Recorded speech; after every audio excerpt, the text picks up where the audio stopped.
All right, now joining the show, we've got on Trinity wrestler and football player, Lachlan Berry. Lachlan, what's going on, man? Not much, not much. Just ready to talk some football. I'm excited. So we got you on today to do a football guy draft. So for people that may not know what kind of constitutes for what a football guy is, kind of go over that a little bit. So like when I'll do kind of like what I interpret it as, and you can say yours as well. I think a guy with you throw guys in with unique names, guys that are gritty, guys that have really good backstories, and then guys that there's certain I think gear that guys wear too that can elevate them to become football guys. Obviously, I think a neck roll is one of those, a sick face mask, but there's a lot that goes into being a football guy. But not many people can actually be football guys, if you know what I mean. Um, so I want to hear what you kind of think when you think of a football guy. What you think? I think you hit the nail on the head with grit. When you say football guy, pretty much one position comes to mind, and that's fullback. Yes. So anybody who plays fullback automatically a football guy in my mind. Mm-hmm. As the late John Madden, his all Madden team, all football guys, Yep. and that's Yep. that's kind of where I want to look at it. Absolutely. Football guys are glorious. And like you said, fullback's the prime example of a football guy. You can really look at any fullback in the league, in college, or even in high school, and they're the football guy. But also, I think linemen are probably the second. Offensive linemen, defensive linemen are probably that second tier. It's like 1A and 1B. And then maybe linebackers come up, but you don't see a lot of receivers that are skill guys, not a ton of DBs, because it's a gritty thing to be a football guy, and those guys don't really get too gritty very often. But so for the draft, we talked about it. So just active guys, you are able to pick two college players, but you don't have to pick two college players. But that is the limit on it. With you being the guest, I'll give you the number one pick. Remember, once you Number hear one this, the pick. poll will be up on Instagram. Go vote who you think wins the draft. But Lachlan, you can kick it off, and we'll go back and forth. All right, I got one name for you. Starting off, Kittle. George Kittle, great pick. Kittle. I think Kittle is the ultimate football guy, the league's best tight end. Mhm. Where there's a debate going on: is it Kelsey or is it Kittle? Who's the best tight end in the league? I'll put it like this: Kelsey was everything Gronk was receiving when Yep. Gronk was in his prime. Kittle is everything else that Gronk did, plus 90% of Kelsey's receiving. So I don't think there's an argument to be made. Kittle's the best tight end in the league, number one football guy active right now. You ask him to do anything and he'll do it. He'll Mhm. block, he'll go take on linebackers, he'll cut down a defensive end, and then he'll run 60 yards down the field, catch a pass, and then take three guys with him to the end zone. Yeah, I think that's a great number one overall pick there. Just because there's the videos that have come out of him where he's mic'd up during games, or you see him where he'll like pancake a guy and he's laughing during it. Like you don't see that many guys that want to get like that. And I think like the two of the best tight ends this year were him and Mark Andrews, and those are two guys that will stick their nose in and block. There's a correlation between the tight ends that want to block and the ones that are very, very good in this league. Another guy is TJ Hawkinson, is a really, really good blocker and is also a really good tight end. There's no debate. George Kittle is a football guy, and I like that number one overall pick there. All right, let's hear what you got. So I'm gonna go with a fullback that's in the league right now. I'm gonna go with Baltimore's fullback Patrick Ricard as my Ooh. number one pick. Played defensive tackle / end at the University of Maine. He's a 300-pound guy, comes into the league, doesn't really cut it as a D tackle. The Baltimore Ravens move him to fullback, and he's maybe 290, 300 right now. And he's just a brick shit house. He's not a guy like a Kyle Juszczyk where he's going to be a big threat in the pass game, but he's just going to run downhill and go head to head with a linebacker. And fullbacks are football guys. This, I think, is the ultimate fullback football guy in the league right now. And like I said before, that Baltimore team is three guys. You could put on this with Mark Andrews, Nick Boyle, and Ricard. It's three guys that just want to get dirty, throw their body around with no care in the world. And they're just going to get after it. I think Ricard, I think that's a true football guy move, to change your position around to stay in the league, and then you become successful at it is even a bonus. So I'm going to go with Patrick Ricard as my number one overall pick in the football guy draft, just because of his versatility and just his tough play. I mean, I agree with everything you just said. You know, as somebody who's played defensive and offensive line, my ultimate dream is get one snap at fullback. Yep. Just be there on the goal line. I don't care if I get the ball. Just let me put my head down and run through a motherfucker's face. And, you know, as the fullback for the Ravens, where I don't know how many times they pass the ball a game, maybe 20, he is running through guys every single time he's out on the field. And that's just great pick. Great pick. I think, like, with linemen now, it used to be, at least in my experience, it was like you wanted your coach to put you at tight end, like, coach, let me catch a pass. I think it's kind of developed to where it's like, no, just throw me at fullback. Hey, maybe hand me the ball, but like I'll block. Like, I'll just do the same thing I'm doing as a guard or a tackle now. I think that's what linemen have changed their negotiating tactic to, from tight end to fullback now. So it's more and more football guys back there, and it's fun when you watch in college football, like 300-pound defensive or offensive tackle get thrown in the backfield. They may catch a pass, or they're just gonna run someone over. And Georgia did a lot this year with Jordan Davis at tight end. I think they threw Trayvon Walker at fullback. It's fun to watch those big guys go to work. I mean, we saw that in the bowl games this year. It was Minnesota. I was at that game. I saw it was, you saw him. So you saw like an extra lineman come in, and then they line up in the power eye, and Fayele or Filet, he's in the backfield, and I'm like, he's probably just gonna block, and then you see Tanner Morgan hand him the ball. It was great. It was a thick six right there. It was awesome. Greatest thing ever. All right, we're going to the next round. Yeah, you're up. All right, number 2, I've got a lineman. Okay. Coming out of Georgia, is a Super Bowl champion. He's got one of the all-time greatest celebration pics ever of him sitting on a duck boat, holding 2 beers, and he's got his girlfriend on his lap. David Andrews from the New England Patriots. And awesome flow too. One of the the video of him walking out in Buffalo this past weekend, with just no sleeves on, with a massive beard and just the thickest mullet you've ever seen, just screams football guy. He might be my favorite Instagram follow in the NFL, simply because all of his posts fall into 3 categories. It's either his family, him hunting, or him having fun with his teammates. And that's something that makes him a football guy that we don't really talk about a ton, is the family aspect. These guys love their brothers. They love their wives. They love their children, and they love everyone around them who makes them better and makes them a better football player. And that's what a football guy is. He is your brother. And, because football guys, like we said, it's fullbacks usually and linemen, and they're protectors by nature. So like, and it's not like they develop this. It's what they're born as. You're born that these guys are born protectors and born family men. Like that's just who they are, which makes it more authentic and awesome. And being a Patriots fan, I might be a little biased, but watching David Andrews just go out there every week and say, you know what? I don't care whether or not we're up, whether or not we're down. I'm just going to go out there, do my job, and do the best that I can do. And honestly, I thought he should have won Super Bowl MVP in Super Bowl 53. That's just me personally, because was that the Rams Super Bowl? Yep.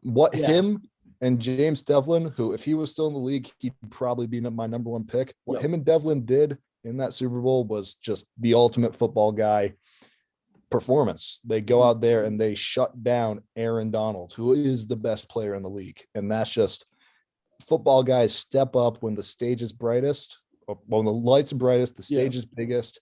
They're not asking for any credit. They don't care if people know their name. All they care about is just getting their job done. And that's what David Andrews does. Yeah. And like so he had to turn to the right. He'd have to block Donald. He turned to the left. He's got like a prime Michael Brockers going against him. Like he had no, there was no easy way out for him there. And was especially Fowler on that team? What's up? Yeah, Fowler was on that team too. Fowler was there. And was that the Clay Matthews year? Ooh. Or is that the year after? I think that was the year after. All right. Well, either way, no matter where he turned on that assignment, he had an all-pro caliber guy against him. And there's a reason that Sony Michel is top 10 all time in rushing TDs in the postseason. Yeah. And it's his 4th year in the league. That Super Bowl run was just powered by that offensive line of Trent Brown. It was Trent Brown, Tooney, Andrews. Was Wynn the starting tackle there then too? It was Shaq Mason at right guard. Yep. Tooney at left. Oh, Marcus Cannon at right. Marcus Cannon was at right because when he went down, but I actually went to that Bills game. It was, I want to say, week 15 of that year, where I don't think Brady passed the ball more than 20 times, but they blew out the Bills. Everyone was getting the ball out of the backfield, and it was just the most electric rushing performance I've seen live. And I was like, oh my God, this team is about to go into the playoffs and they're just going to run through people. Yep. Because why would you have Brady throwing the ball 40 times when you just run downhill every single play?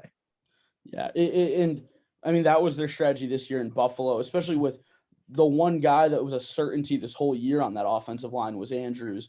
Brown's kind of been in and out. Wynn was good, but then you lost Tooney, so you had a lot of guys. Ted Karras was a plug-and-play guy, so they had a lot of plug-and-play. The only one that was certain every single week was David Andrews, just proving the true football guy mentality. I mean, I don't think we have anything else we got to say about him. Yeah. So my next pick one. My next pick, I'm going with a guy that's got to be near and dear to both our hearts. I'm going to go with the Denver Broncos rookie guard, Quinn Miners, just because he's a D3 guy. And this year it wasn't – he got thrown into a very tough situation in Denver where he pretty much was forced to start, and he made the most of when he played. I mean, there's the videos of him going around Twitter where he's pulling up to all-pro linebackers, getting his hands on them. He's throwing guys around and just doesn't care. He also rocks a neck roll. He's got the belly out. He's got the typical offensive lineman drip with the neck roll over with the jersey over it, the elbow pads, the wrist braces, and the gloves. It was every part of him screamed football guy. And just the cornrows was another element to it too that he rocked. It was electric. But are we saying that he's got the number one gut in the league? Because I'm willing to give it to him. Yeah, because he also is one of the few linemen that flaunts it as well. A lot of guys, it's no shame. It's a big thing in college. I think a lot of guys will do it. High school, it's definitely a bigger thing, but in the pros, it's not. He's one of the few offensive line pros that actually will throw that out there, throw his gut around. So I think he's top 2 and he's not number 2 when it comes to his gut. I honestly can't think of anyone off the top of my head who's got a better gut than him. No, because also a lot of the O linemen nowadays don't have guts either. Like a lot of the tackles are these trimmed up guys, and then even a guy like coming to the league this year, Tyler Linderbaum, is jacked. He is an athlete. He's tapered like at his waist. Like that, he doesn't look like what an offensive lineman should look like. Have you seen the video of him going around where he pins Tristan Wirfs in high school? Yes. Oh my God. I was watching that before I practiced. I was like, there is no way that he should be able to move that fast at that size, especially still being in high school. I'm like, this guy he's going to be an all-pro someday. Hopefully. The 2 videos I've seen of Wirfs wrestling have not been great. He wrestled Linderbaum and got pinned, and then I saw the one where he wrestled against Cassiope and got pinned. And he ends up going to school with both of those guys, but he just got absolutely ragdolled by him. And Wirfs was a good wrestler too. He was good. And those 2 guys just tossed him around. But I think Miners here at number 2. I feel very good about this pick. And I think I'm going to toss it back to you for the start of the third round. Start of the third round. This one might not be, people might not know why he's a football guy, but I'll give the explanation. Mm-hmm. I'm going with a defensive tackle out of Miami, Christian Wilkins. I like Christian that. Wilkins. He is one of the most athletic defensive tackles in the league. We've all seen the clip of him doing a flip and then the splits after winning the national championship. Mm-hmm. And the man is what? 6'2", 6'3", 310, moves like a ballerina. Yeah, he's not And a if you want, small individual. It's not like one of these smaller athletic D tackles. He is a big guy. and coming into the league, his whole thing, which when people were talking about drafting him, was, this guy doesn't have the highest ceiling in the world, but he is a plug and play defensive tackle. He's going to be somebody who is an above average defensive tackle in the NFL as a starter, which, I mean, there's only 32 starters. So you're talking about a guy who is top 15 in the league from the second he walks onto the field. And if you want to talk about backstory, this guy has been through so much and is so resilient, and he is the true mark of a football guy. I don't want to get into like his full backstory because, I mean, he's a Western Mass guy, so you and I both know. Yeah. He's a Springfield guy. He's a Springfield guy. He actually was a Suffield Academy guy too. Yep, my 1 year alma mater. Yep.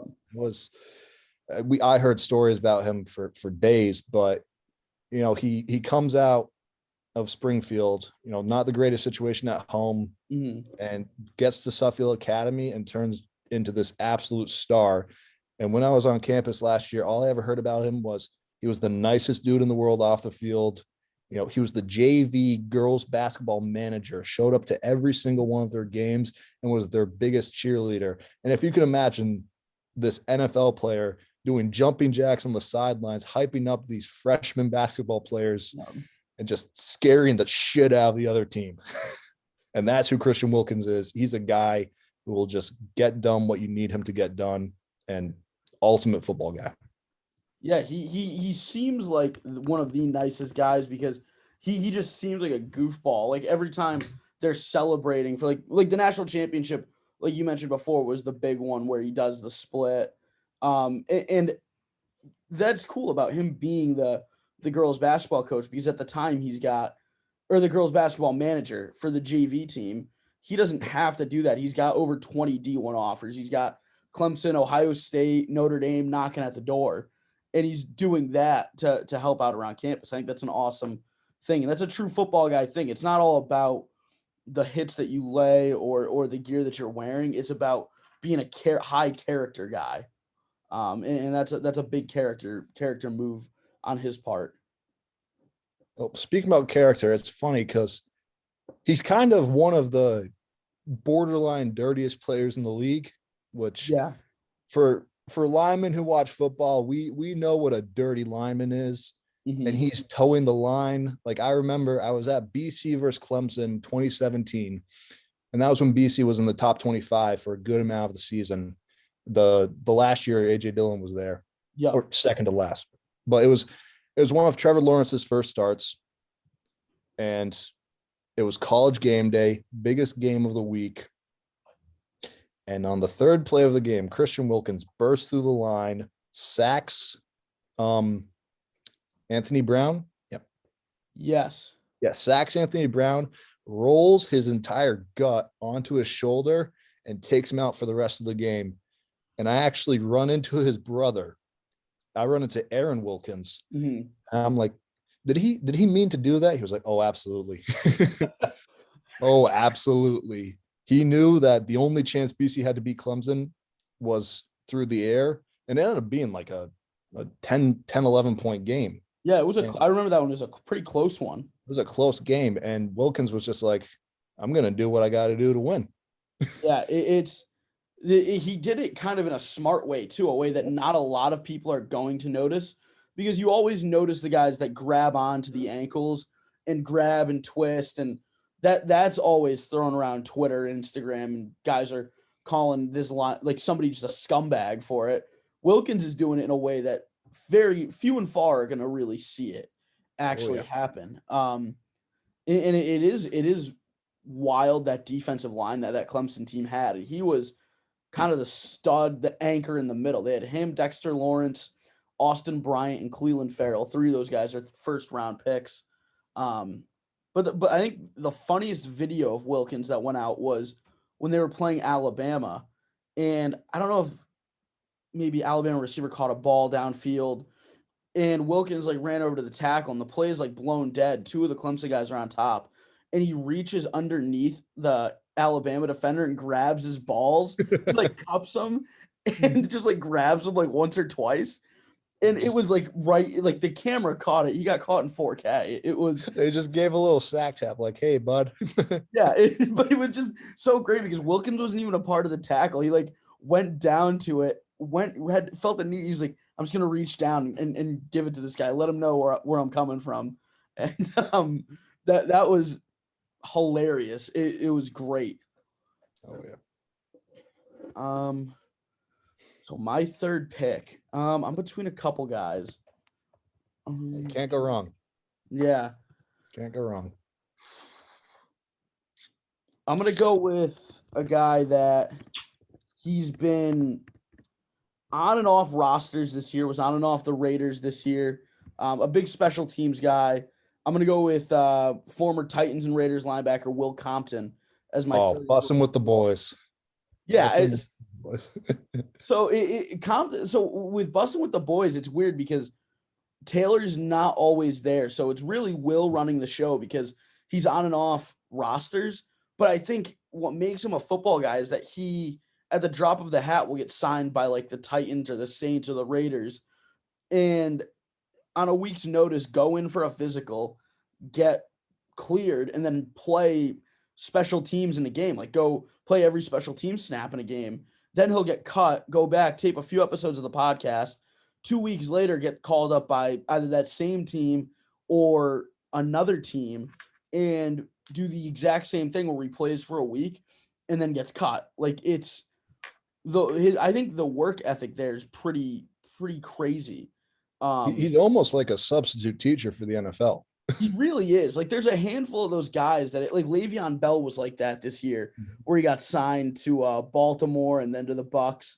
But Compton's really like that because it's like a week to week basis if he's going to be playing and if he needs to be ready. And he also went to one of the like all-time blue blood programs, Nebraska. He was there with Levante David. It's crazy that those two were together, and people thought that at that time Compton may be better than Levante David just by the way that they played, and then the way the careers turned out is obviously very different. But I definitely think Compton's a big time football guy.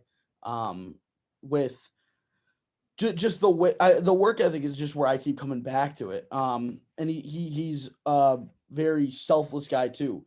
He knows he's not coming in to start at middle linebacker, get a lot of, if any, defensive reps for the team that signs him. He's there to play on kickoff, take some hits, play on punt, maybe go make a tackle or two, and call it a day right after that. So I'm going to have to go with Will Compton as my number 3. I think you hit the nail on the head. He's a guy who can show up at any time, anywhere, any place. You put him out on the field and you trust that he's going to do his job. Yeah. And that's the ultimate sign. You got to know that like this guy is going to go out. He's going to do exactly what I tell him to do. He's not going to complain. And when the game's over, might go have a beer with him. You never know.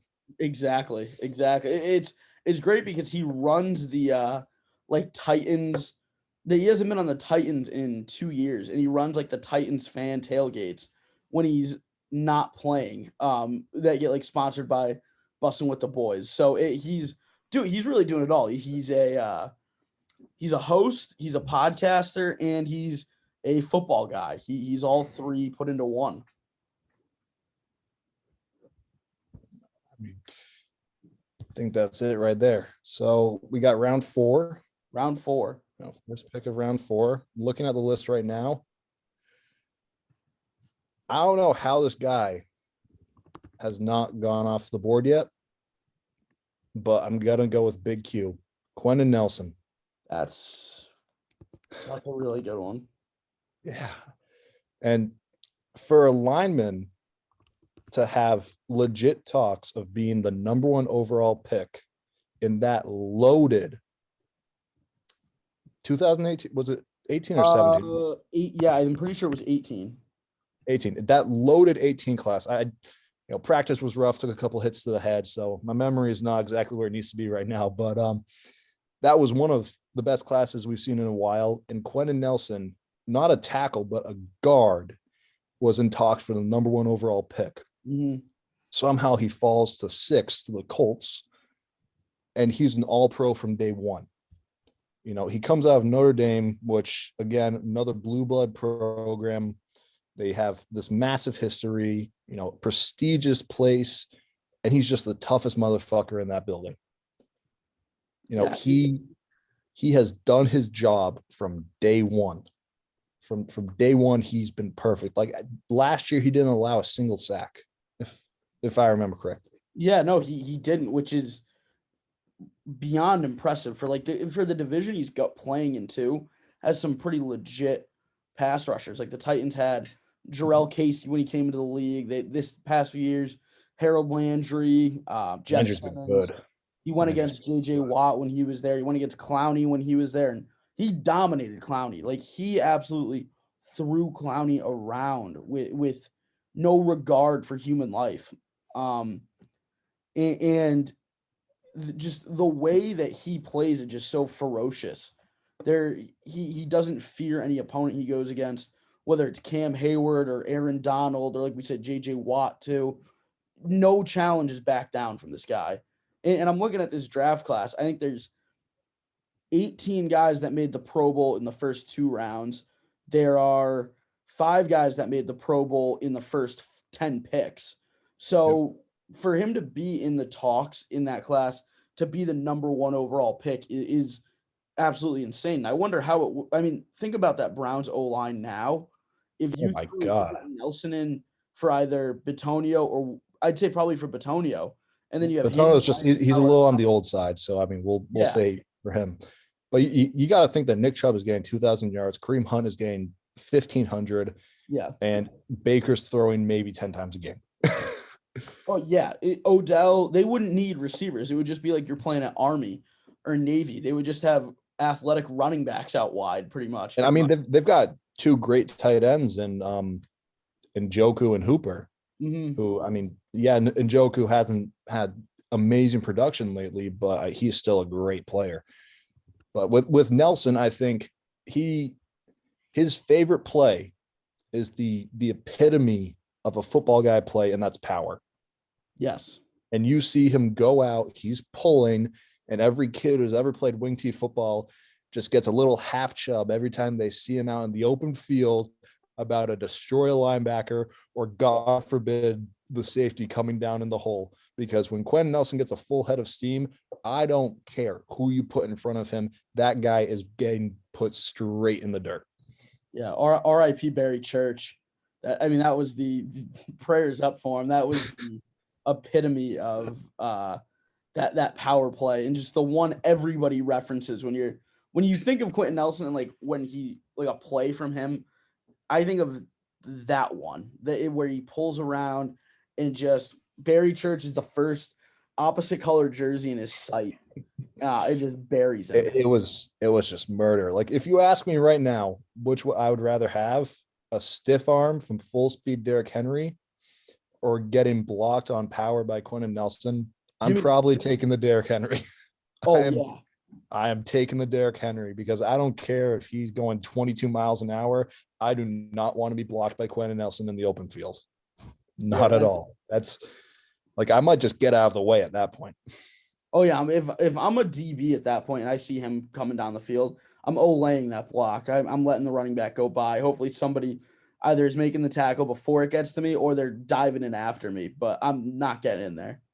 Like I'll be ripped in film for that, but I want to make it to my second contract.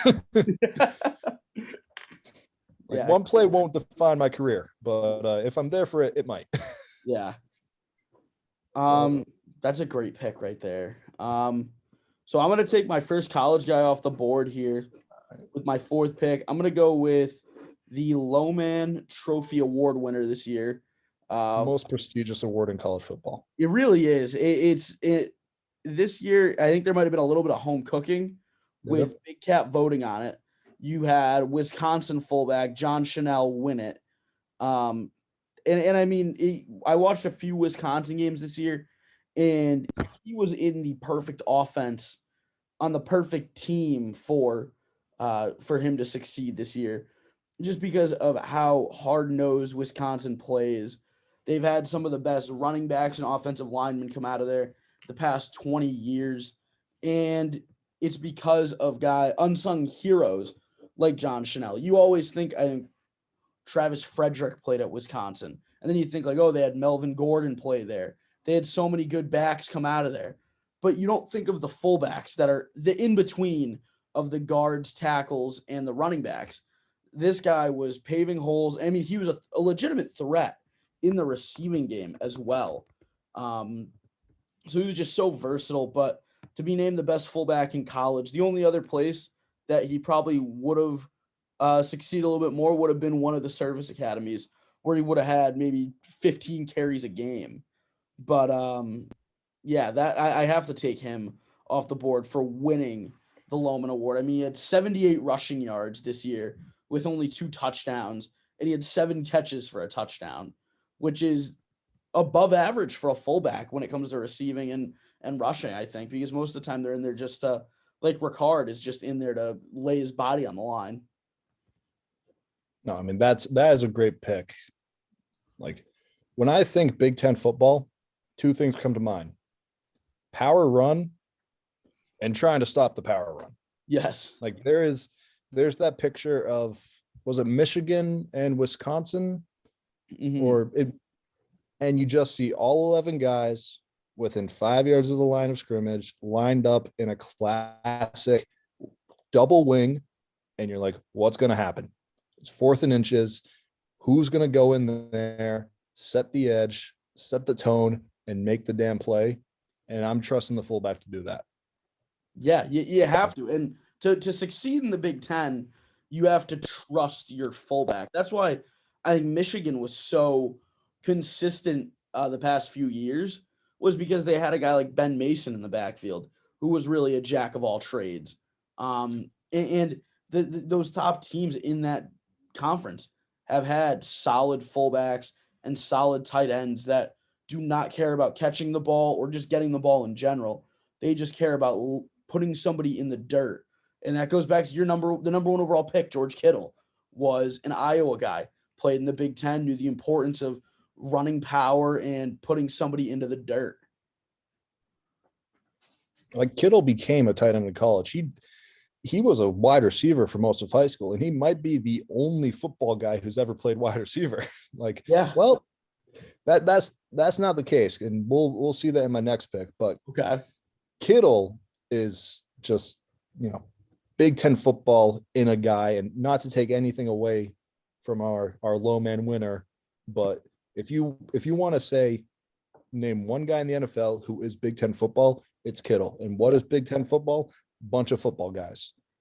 Like, one of my teammates last year, and even though we didn't get to play, I still consider him my teammate. He's at Michigan right now as a quarterback, and all season, everything I've been getting out of him is bet the over. Take the under for the other team, but bet the over, because we're just going to run through them. Yeah. He must have been, I mean, at least this year he probably wasn't, but he must have been working the next few years, maybe working a lot of play action or just a lot of power, working on handing the ball off.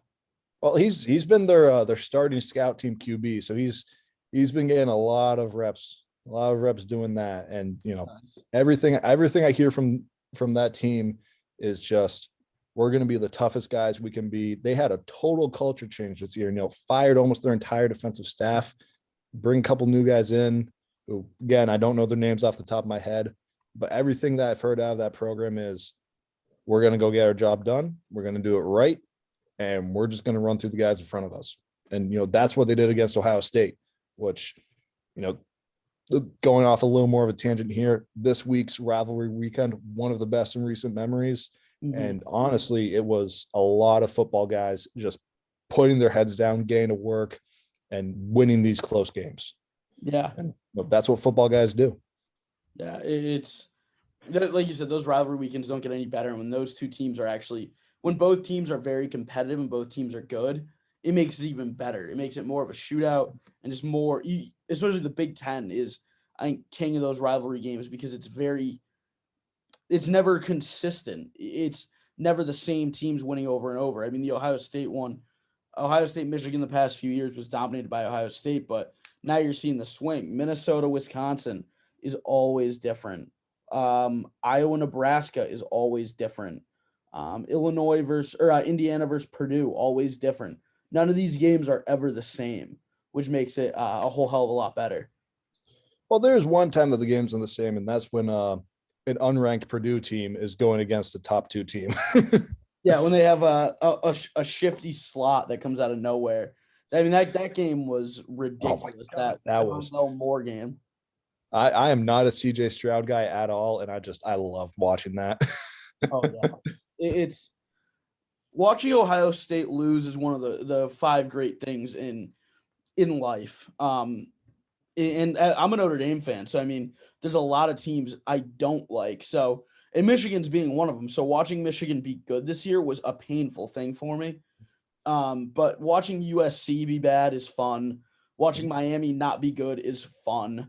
And watching like having to play Navy stinks because I like rooting for Navy, but I never want a good Navy team to play against Notre Dame. So like that's the one exception. I don't want them to be bad, but I never want them to be good. I'm not going to root against them. But USC, Miami, and Michigan, I pray that they're bad just for the rest of eternity. That's just all I want is their misery. USC in the 2000s was probably the opposite of a football guys team. Oh, they're flashy. Mm-hmm. They're these SoCal guys who they think they're these handsome little pricks who are just going to go out there and beat you with speed, beat you with finesse. Well, look at the quarterbacks that they had back to back to back. Carson Palmer, Matt Leinart, and Mark Sanchez. Like those were the 3 that came in, and then they had Lendell White and Reggie Bush. Like that's the opposite of a football guy locker room. I mean, Palmer is as close to a football guy as a quarterback can get. Like mm-hmm. He was a resilient dude who went into Cincinnati, tried to do everything he could, but unfortunately injuries took him out. Yep. So I'll give Palmer the benefit of the doubt, but Matt Leinart, oh my God. I rewatched that 2005 Rose Bowl every so often just to watch the fourth quarter, seeing the look on his face when they lose. It brings me joy. Talk about a game that never disappoints, though. The Rose Bowl is just ridiculous. Oh my God. Vince Young, man. Vince Young could have been a football guy. He could have. Yeah, because he was so gritty. Like he was just such a gritty QB that he was so versatile, and like he was never a slide guy or go out of bounds. He was always going to take a hit and try to fight for an extra yard, which I think was the biggest thing. If his career worked out a little bit better in Tennessee, it would be a whole different story. Yeah, but he ran into another football guy. He ran into Jeff Fisher. the king of 8-8, Jeff Fisher. We're not going 7-9. Well, you went 4-12. It was 8-8 or bust for him. It was never really a winning year, which was always disappointing because some of those Titans teams were fun to watch, Titans and Rams teams, but you knew what you were getting out of him. He's consistent to say the least. All right, well, speaking about Jeff Fisher, this is a great segue to my last pick. Yep. He coached the Rams, got fired from the Rams, and then they bring in Sean McVay, who McVay, not a football guy. No. He got the mind of a football guy, but he's not a football guy. He's a pretty boy. He's got the faux hawk, the blonde faux hawk going. And like he heard the words high and tight and then went to his barber, said that. Yes. Like that's all he wanted. But he drafts a wide receiver by the name of Cooper Kupp. Okay. Who I think is the only receiver who you can say is a football guy, because Kupp does everything that we love. Great blocker. He's probably one of the smartest receivers in the game, plays in the slot, so he's going against linebackers in coverage. He knows he's going to get lit up if he doesn't, go ahead and make a play. And we've all seen that interview post game of him breaking down the coverage where they're running. It was like cover 3 with a little blitz in the middle. Yeah, yeah. Everything that was going on. But it's really interesting because the Rams use him essentially as an H-back, like how Oklahoma has been doing it for the last couple of years, where they have obviously their starting running back, but then they've got this H-back in the backfield he's everywhere in the formation. You can line him up out wide in the slot at the tight end position, and he's either blocking or, running a route to get somebody open. Like, he's never the primary guy. Yep. And somehow Kupp has had all this production where he's doing the exact same stuff at the H-back position.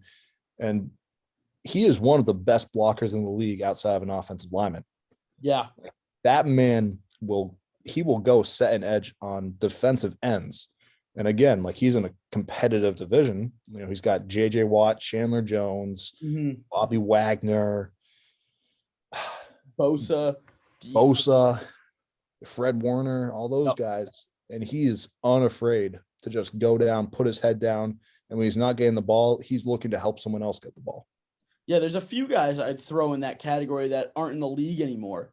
I think a guy like Hines Ward, I think, in my opinion, is the greatest blocking receiver of all time. And I think it's a shame that he's not a Hall of Famer by now. Because just he revolutionized the game where it became pretty much I think he was the guy that really turned that, if you don't block, you're not getting the rock. Like, that was because of him. He really proved that you need to do everything. And another guy would be like Steve Smith. He was, everybody knows him as a big play receiver, but he was really tiny, but he would throw a block on really anybody that came in the way. Like Kupp, he did not fear contact with middle linebackers, defensive ends, safeties. There was no fear in any of those guys. And that's what Kupp kind of has today. And he's really a minority in the football guy community, being a receiver and making this. But I have no issue with him making it because he really is a football guy. He's 6'2", 210. Like, he's a big dude. Yeah. And he just looks so little when he's playing. Like, he doesn't, especially he's like a slot receiver too. You expect him to be a smaller guy. It's so weird. Like, he plays like Edelman, but he's built like an extra receiver. He's just he's an anomaly. Like, I hope for his sake that he has the same, not the same, but he has close to this level of production going forward for at least, another year or two, because he has a chance to change how the receiving game is in the NFL today. Because ever since pretty much 2007, like, a lot of receivers just go out there, run straight downfield. Like, as much as I love the Patriots, they almost killed the fullback in 2007 by being one of the first teams to use 11 personnel more than, I think, 50% of the time. And since then, we've just seen the fullback position, it's gone downhill. Like, I love breaking out Madden 07, booting it up, picking the Chargers, and just running fullback dive with Lorenzo Neal all day long. That's one of my favorite things, but you can't do that in the NFL anymore. No. It's almost like an old man take to have about it, but with like the younger coaches like McVay, Kingsbury, Staley, and Zach Taylor coming into the game, that's just, that fullback is going to be pushed away because it's a lot more empty sets, a lot of 11 personnel with a very athletic running back. You're not seeing, because I wouldn't even consider a guy like a Mike Tolbert a fullback, because he was more of a halfback, but he was a power back. You're not going to see a Tolbert or a LeGarrette Blount really come into the league ever again, where their sole purpose is from the 5 and in. With these new coaches, young coaches coming in and implementing their offenses, which it's a bummer. It's, as guys that like football guys, it's a big time bummer that the era of the fullback is kind of dying. They're like dinosaurs now. I know, it's sad to see. All right. So what you got to close it out? What's your last pick in this beautiful draft? My final pick is, I'm going to go with another rookie offensive lineman. I'm going to go with the Buffalo offensive tackle, Spencer Brown. out of All right. Northern Iowa University, I think. Northern Illinois. Is that D2? I think they're FCS. FCS. I believe they're FCS, but he had two big football guy moments this year. One was an ultimate trash talk play where I think they were playing the Texans, and there was a DB talking to him, and he just kept, I don't know what he was saying. You couldn't really see what they were saying, but whatever the DB was doing, Spencer Brown just kept going, like putting his height like right at his chest. And it was just the ultimate taunt because the Texans were down by like 20. Calling somebody short is funny. And Objective. when you're up by 20 with the mix of calling someone short, it's hilarious. And then he had the epic a Bills fan threw a beer on the field a few weeks back and he chugged it. I mean, it's one of the greatest pictures because the Bills are wearing the red jerseys as well. And one of the best alternate jerseys in the league. Yeah, it's you can tell it's a cold day too. He's got the Bud Light in his hand, just absolutely crushing it through his helmet. True football guy move, and he's got the O-line, the football guy look too, with heavy tape, black gloves, black tape, and the elbow pads, and just gets the job done too as a rookie. I think 4th round pick. Not a lot of expectations coming out of him, and he stepped in as a starter this year and played pretty well too. So Spencer Brown's going to be my final pick of the football guy draft. I know you've probably got a handful of honorable mentions that I've got a few that I would like to hear because I had a few on my end, but you came into the draft before we started. You told me you had 13 guys on your big board. So let me hear who didn't end up getting picked. Here are the guys I didn't pick. One of them was Gronk, who I felt like with the Kittle selection, as much as I love him, I didn't need to take him. Yeah. And everything that I said about Kittle, you can apply that to Gronk, except Gronk loves to party. Yes. And it's always fun seeing a guy that big and like that crazy just going at it on a Saturday night. He's like Wilkins with just how goofy he is. Oh yeah, that same level. Like they're an animal on the field, but they're just goofy when the game comes to an end. He's deceptively smart too. Like all of the decisions that he's made in his career have benefited him. Yeah, like I don't think he's spent a dollar of his playing money. It's all been. He has not. It's all the Duncan endorsements, which is nuts. That's absolutely crazy. Yeah. Then I had Dan Campbell, head coach of the Lions. I thought about him too. Yeah. I really considered him late, but I don't know. We weren't taking coaches, and I didn't go with any coaches. I had Andrew Whitworth, tackle from the Rams.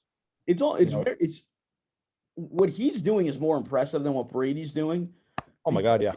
He's a 40-year-old man playing in arguably the best pass rushing conference in this league with Bosa, D Ford, Eric Armstead, JJ Watt, Chandler Jones, Zach Allen. Zach Allen. He's a football guy. Huge. So like he's a starter, a 40-year-old starting offensive tackle. And I mean, he's been doing this since the Bengals were making the playoffs in the mid 2000s. Like when they had when it was them in Pittsburgh kind of neck and neck in the AFC North. So, I mean, that's an awesome one that I didn't even think of that. That's a real good pick. And then out of the same division, I had Trent Williams. I like that. Not much to say. AJ Dillon. Just massive legs. Just oh my God. He's a fullback who happens to be fast. Yes, that's how I see him. Give it one more year, and Aaron Jones will be out of Green Bay, and it'll be Dylan and Jordan Love in the backfield. That's going to be a beautiful handoff connection. I'm a Vikings fan, so I'm not going to really enjoy it. But I mean, Dylan's a Connecticut in a Northeast guy, played at BC, so I will enjoy watching him be really good. Then I had Jim Harbaugh. Mm-hmm. I don't think we have to say anything other than Jim Harbaugh. And then I had Aaron Feld, the Miami strength and conditioning coach who used to be at Oregon. He's the guy with the mustache, massive biceps. If you go on his Instagram page, it's just strength and conditioning coaches are, I think, a very underrated part of football guy culture. where they're the guys who build football guys. And you need a good strength program. You need a coach who he might not look like he's the strongest guy in the room, but he's out there squatting, 5 plates for reps just because he can. Yeah. And that's someone that Aaron Feld is. The greatest Aaron Feld video, I think, in my opinion, is it was like his birthday, and he was just curling 135 in a cutoff golf shirt, but he's screaming. He's like, "Happy birthday to me." He's singing "Happy birthday to me." Yeah, it was psychopath behavior, but that is what every strength coaches are. Nuts. They are absolutely off their rocker. Strength coach at Trinity goes by the name Bill DeLongis IV. He's Aaron Feld, but D3. Aaron Feld. D3 Aaron Feld. He's got this big ginger beard. And I'll pull this up quickly. This was on his Instagram story today. I don't know how well you're going to be able to see it, but we got this. This is what he posted. He's got a dog who shows up to our lift sometimes. Mm-hmm. And he put nothing like chewing on a giant femur. Big. What kind of dogs he got? I think he's some kind of mix, but there's some Rottweiler in there, which that's a football guy dog right there. Oh, absolutely. I think like Rottweiler. I think a big time football guy dog would be like, I think a bulldog is just bulldog. Bulldog gives me the fullback vibes at least. I don't know. It seems fitting that for a football guy, one of those. But or you could go with any kind of duck dog. Yes. Like I've got a Brittany Spaniel myself. He's getting up there in age, but when he was a little younger, most energetic dog I've ever met. Always wanted to play, always wanted to he wanted to wrestle. Like this guy would just jump on me the second I got home, trying to take me down. And I'm out here trying to sprawl. Yeah. And I just got back from wrestling practice and I'm already wrestling with my dog. But anyways, moving on. I've got a quarterback, which there's a reason I didn't pick him, and it's Blake Bortles. The boat, baby, the boat Bortles. And Blake is he's such a character. Like he's such a football guy that it sometimes comes off of him as him not caring about football. Yeah, it's the greatest example. I'm assuming you've seen it, is the interview he's doing with the girl. She's like, "What would you be doing if you didn't play football?" I don't know, working construction, ripping cigs. It's like, what's the first thing you do in the morning? Piss. Piss. It's the greatest. The most awkward interview of all time. But yeah, you're right. When he just almost looks like he doesn't care about I wouldn't even say just football. It seems like he just doesn't care about anything. It's kind of like how Jay Cutler was when he's Jay Cutler if he wasn't a bitch. Yeah. It's like they both have the same attitude where it's like they almost don't care about a thing, but like they're true competitors too. I think like when you get them on the field, they really want to win and want to compete. But yeah, Bortles is a good one. It would have been tough to throw him in the mix though. Like if we were doing 10 picks, Bortles would be a great pick late round. He'd be somewhere from 8 to 10. Yeah. Just pick him up and weirdly enough, instant energy to your team. But and my last guy I had was I almost think he's too good to be a football guy, and that's Aaron Donald. Like he is just on another level. His dedication to the game and the way he approaches things is you don't often see a 6'1" guy who's 290, which I mean, I'm nearly 6'8", and I weighed in at 290 today. Like that is a scary guy who's also probably sub 12% body fat. Like he's just an absolute unit. And if you watch his mic'd up for Super Bowl 53, he's just going, "It's time to go to war. This is everything. Let's go, AD. Yeah. Go out there and win." And he's just absolute psycho on the field. absolute psycho. He And I do agree with that. I think he's probably, and that's the same with a guy like a Trent Williams would have been a tough pick because I think he's so good. He almost is. I wouldn't say more than a football guy, but wouldn't fit the categories because of how good he is. But then the argument is Quentin Nelson's probably the best offensive lineman. There's just something about him that exemplifies a football guy more. It's probably the power. It has to be. That he's running power. And Williams also is a little flashy of an O lineman. He's got the shooter sleeve, the visor. He's never been like a knee brace guy or an elbow sleeve guy. Q's got all the intangibles to be a football guy. But I mean, those are the guys who made my short list. And the one guy who was ineligible, who I think another quarterback, absolute football guy, Tim Tebow.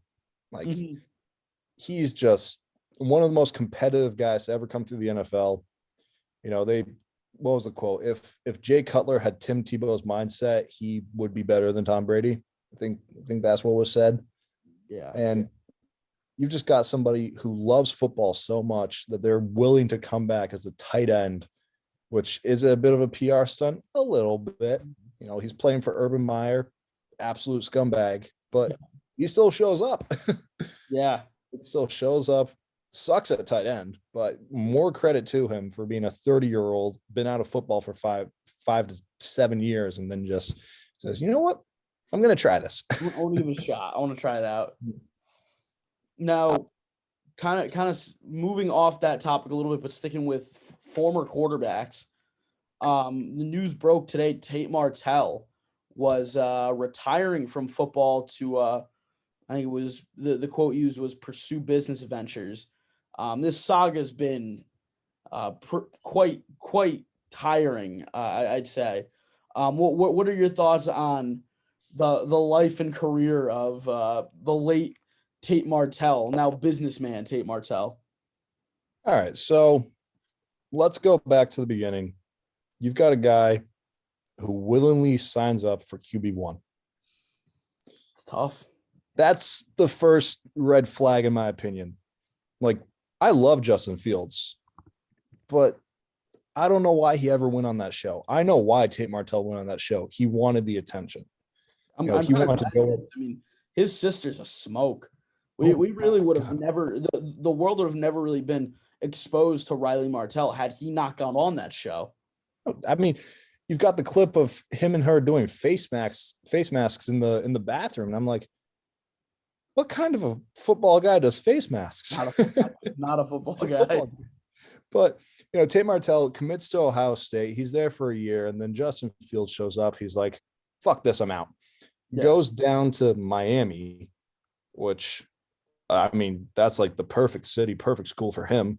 Mm-hmm. Somehow fails there, tries to play receiver, gets told he's just not good enough to play receiver, even though, I mean, he is a great athlete. Like, I'll give him that. He was and probably still is a great athlete. Mm-hmm. And then goes to University of Nevada and somehow fails there. Like, it's almost unexplainable on how bad this guy is at college football. Like, he just played the game the wrong way. So I mean, it even starts back when he was a kid. I think he was 13 or 14, commits to Washington. No shock, the coach there was Steve Sarkisian, who's I think one of the great scumbag coaches of our generation. Recruits. I think he gets the shitbag label. Yeah, I think he's got to get it. He's not a good dude. Like, not a guy I'd want to play for. And I don't think the right move for Texas to keep him around if they want to restore this tradition. But I mean, they want Arch Manning, so that's why he's in the building. Like, the second Arch commits somewhere other than Texas, he's gone. Yeah, this is, I think, Sark's last resort is landing Arch, and I don't even think he's top 2 to get him. I think it's between the Lane train down in Ole Miss or with Kirby Smart. I think Ole Miss is number 1. Like, Ole Miss. I mean, Kiffin's a absolute maniac recruiter. He's a nut job when it comes to recruiting guys. He obviously, you've probably seen this video, but he sent co-eds to Arch Manning. Badass. That's badass. Where where, I mean, I've got a couple of friends who play Power Five. You know, I've got a couple got guys in the Big 12 who are linemen, ultimate football guys. Yeah. And I asked them, I was like, so do you really have, you know, girls on campus who, if you need a recruit, you can give them a call? And he tells me, yeah, we've got a few friends of the program. And I'm like, holy shit. That's like that's like so Blue Mountain State. Like Yeah. you almost don't think it's real because of how much a show like that kind of pumped it up. And say that's the same with like Friday Night Lights when guys would go on like their big college visits. You'd never see it, but they'd always come back to the locker room and talk about it the next day. Like that doesn't seem real, but it is kind of nuts that actually is a thing. Oh my God. Like, I'm not going to talk about anything personally just because right now I'm wearing Trinity apparel. But the one thing I'll say is even at the D3 level, recruit visits are fun. Even at the D3 level, recruits do have a good time. But going back to Tate Martell, this guy just sucks. Like, he just sucks. The greatest part of QB1 that he was on, the part that like I was like, this guy is a piece of shit, was when he has a buddy tweet from his account during the game when they traveled to Texas because he had just decommitted from A&M. And then he gets on the bus, tweets, which I thought was actually funny. I mean, I don't think it was clever, but he tweets the state of Nevada over Texas. And then the coaches were like, who tweeted from your account? And he made his aunt take the fall for the mid-game tweet. I was like, you are a piece of shit. You are not a good dude. Like Ohio State should have pulled his offer off the table after they saw QB1 because of just how low character this guy was. And so shocked that he's done playing football and had to resort back to UNLV to make a last-ditch effort. I think he's one of those guys that we're going to see him around for way longer than he should be, because he's got a following online. He's got a lot of people who are fans of Tate Martell because they loved him on QB1. And these are people who haven't been in a locker room, and they don't really know that, you know, a guy like Tate Martell is not someone you want on your team. Like, yeah, you know, he's got great talent, great athlete, you know, can probably play really well if he wants to, but I would never want him as my quarterback. Yeah, like, you mentioned I wouldn't want him. I don't think I would want him as my scout team QB, honestly. Nope. Yeah. You mentioned he's got a following. He's got 132.6K on Twitter. It's bonkers. What's his Instagram stats? This is going to be interesting. How many followers does Tate Martell have on Instagram? The Tate Martell. The Tate Martell, Trademark Enterprises. He still puts himself down as a University of Miami alum. That's how his Twitter was as well. Yeah, he's got 208,000. That's gross. That's just absolutely ridiculous. And every single one of his last 10 posts has been, you know, all workout posts. Nothing with team colors. You know, nothing, just like him, the classic I'm better than you. Well, but also, his last post is from June of last year. Like, if you're going to be like a businessman, you have a following, I want to make all these ventures, you should at least be like a little more active on social media, I think. I mean, like, look at what Manziel's doing nowadays. He's getting into the whole gambling thing. Yeah, gambling's like the huge one that if you want to succeed and launch like something like Manziel, because I think who's he with? It's him and somebody else. I mean, if I remember correctly, he does do a couple things with Nelk. Like, he's not directly affiliated with them, but you know, he's in their sphere. Does a few things with Bob Menery. Yeah, but he's just out there doing his thing now. And I was listening to a great video about Manziel on my way back from campus today, and he was talking about how he's come to terms with a lot of what he did in his career. And the one thing that he just can't shake off himself is that he feels so bad for wasting a pick for Cleveland, wasting a couple years of their franchise. And if he could go back and, right all of his wrongs, that would be his number one priority, which I think that shows incredible maturity from Johnny Manziel to be able to come out and say that. Yeah. And then you've got a guy like Tate Martell, who he says he's going to be a businessman. Yeah. What are you doing, dude? What are you doing? Manziel went off the grid before he kind of popped back up with the business ventures that he has. And he's actually pretty successful, because I heard him. It's Just Mike. Him and Just Mike were on Bussing with the Boys, and they had a thing. It's the beer kongs, and they bought that off. They've trademarked that from a kid that sold them the idea, and so they have those that they're operating. And then Manziel's doing a lot of the gambling stuff now. I mean, Manziel's becoming a legit businessman. And I mean, if you want to go listen to that one, because some of the stories from college he tells are absolutely wild. Of his time at A&M is ridiculous. But Martell wouldn't be able. He's nothing near what Manziel would be, because they weren't even the same level player. Coming out of high school, Manziel was 100 times better. In college, Manziel was a million times better. He's a Heisman Trophy winner. And there's only 3 players in college who were must-see TV. I'm talking about, doesn't matter what you're doing on a Saturday, you're going to go watch these guys, and it's Tim Tebow, Johnny Manziel, and most recently Joe Burrow. Yeah, I'd even throw. It was tough because he wasn't playing at a huge school, but Lamar, his Heisman year, just because with him playing at Louisville, it was tough because it wasn't a Florida, an A&M, or a LSU. But even him, but those guys were moons better than Tate Martell ever was. And Tate Martell thinks he's Johnny Manziel. That's what he wants to be. He's a Walmart brand version of Manziel. I think if Manziel went and talked to Tate Martell when Martell was starting off, he'd be like, what are you doing, bud?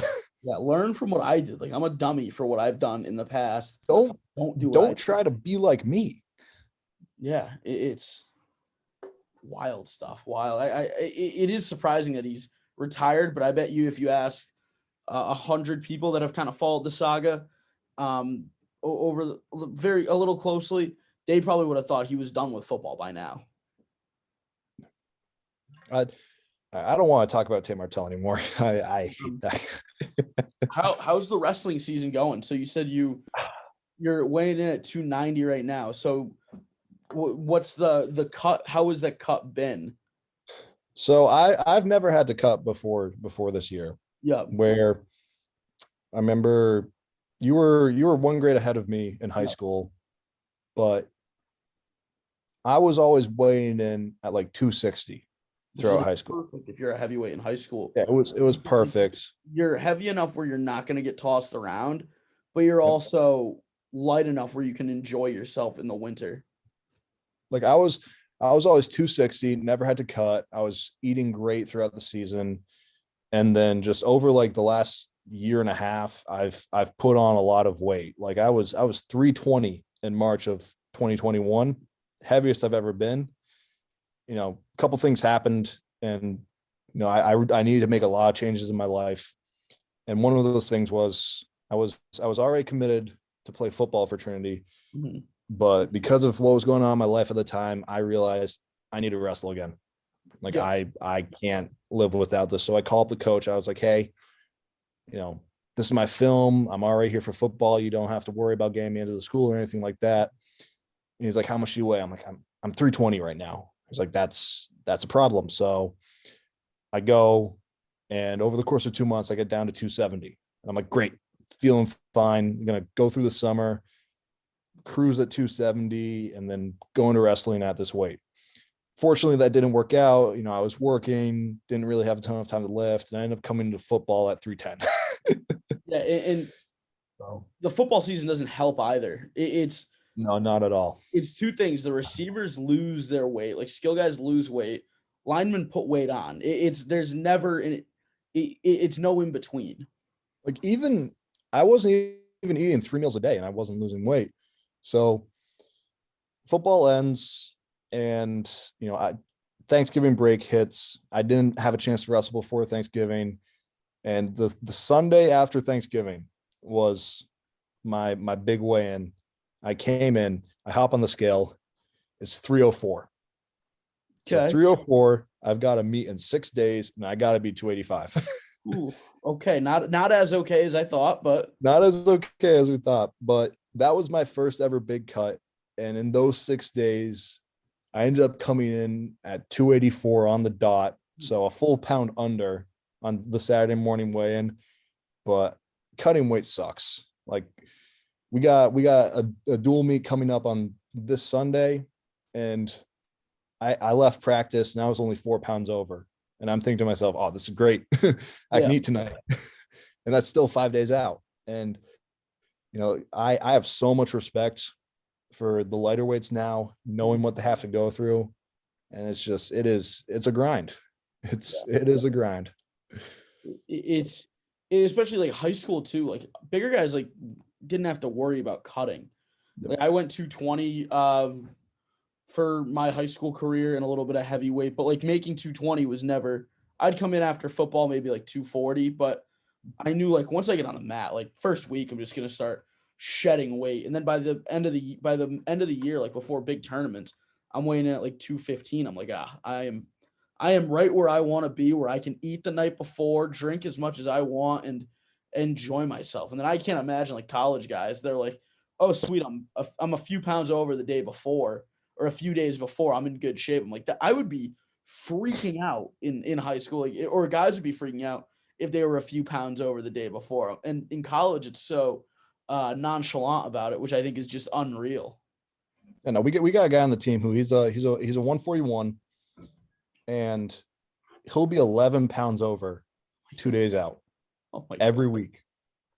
11 pounds over 2 days out, and somehow he always gets down to it. And I asked him about this in practice today. I was like, dude, how the fuck do you do this? And he's like, because I walk around with these big massive balls. I can do what I want. That's awesome. We're running in warm-ups, and he's doing like the he's got his hands down like dun, dun, dun, dun, dun, dun, dun, dun, all that. And I'm like, Jesus Christ. I don't want to be at that point. But no, college wrestling's been good. I've gotten 6 matches, which I went 2-2 in my first tournament. Nice. I wasn't on the mat for 2 years, go 2-2, perfectly fine with that. And then on Saturday, unfortunately, I faced some top 10 guys in the country. I was a little banged up, and that's a tough scene. We didn't have the best performance. The knee gave out halfway through the match, and I was like, shit. So yeah, how difficult was it getting back on the mat? The biggest change from high school to college is obviously everyone's a lot stronger. Mm-hmm. So, it's a lot more of a toll on your body. The cardio is a little more intense, and it's just, you go from football season, which, we really don't do much running in football. It's like you should be in shape when you show up, to wrestling, where it's like we're getting you in better and better shape every week. Yeah. Because that's the only way you can get through a season. And it's just, it's a lot.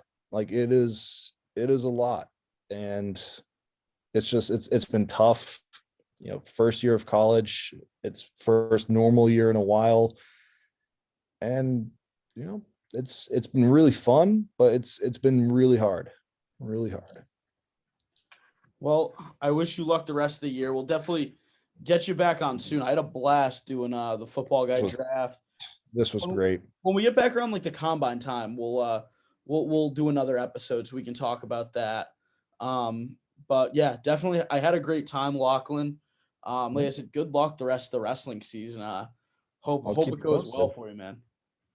It should be fun, but what we got to talk about at some point, just before I go. Yeah, I want to touch Gable Steveson. Yeah, it's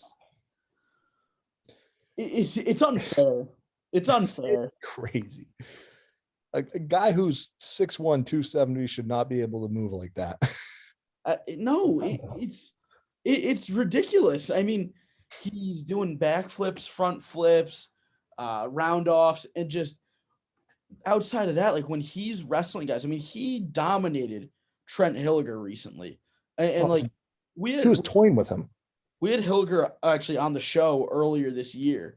And like I asked him about like wrestling Gable. He's like, it's tough because like how good he is, but you have to think of it like any other guy. But he's just not like any other guy. Not at all. The heavyweights in the Big Ten that he faces are bigger guys. They're a little more athletic, but they're like Cassiope's not an athlete. Hilliger's not much of an athlete. I mean, he's just barreling through these guys. It is crazy. And he just goes out and he wrestles so well that it doesn't look like he's trying. No. He'll hit an ankle pick on you when he's standing straight up. Yeah. To people who aren't wrestlers, that is one of the most impressive things that anyone can do, especially a heavyweight. Yeah. It's insane. It is insane. The biggest example of the wrestler that he is was when he won gold. He was down by like 4 or 5 with he was down by 5 with like 25 seconds left, comes back, he's down by 1, 5 seconds left in the match, whistle gets blown, and he's just spinning around for 4.5 seconds and just tags the knee as time expires, gets up, is running around like a kid in a candy store. Most excited I've ever seen someone. That was ridiculous. I mean, me and my dad watched that live, and we were like, well, this sucks. He's not going to win. Then we're like, they blow the whistle. He's just spinning. I'm like, he's just not going to win. And then, like you said, he tags the knee, and we just go nuts. We lose our minds. It was absolutely crazy what he did. You don't really see buzzer beaters in wrestling. It's very, very far and few that you'll see. And one like that is just at the biggest stage in the Olympics, in the gold medal match, was just that's things you dream about. And for Gable to do that was absolutely bonkers. Absolutely. All right. With that, think we're good to go, but definitely love to come back on the show around the combine time, talk about the absolute specimens who are going to get drafted this year, and roll bantams. Thanks for having me, and thank you. Thanks for listening to this episode of the My Parents Office podcast. Stay tuned for more episodes that will be dropping next week. Thanks, guys.